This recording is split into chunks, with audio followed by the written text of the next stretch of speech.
परद्रव्य को जे हरण करे से 7 जन्म पर्यंत दुख पाए। पितामाता को दुख दे जे सुख को आपणेबा पई चेष्टा करे से जन्म जन्म रे दुख रे पड़े नरक यातना भोग करे। प्रभु कहउछन्ते हे उद्धव कृष्ण चरणे जार मन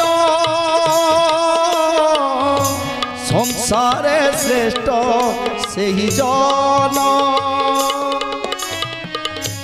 नाम जा मुखे सदा थाए भगत मते श्रेष्ठ हुए।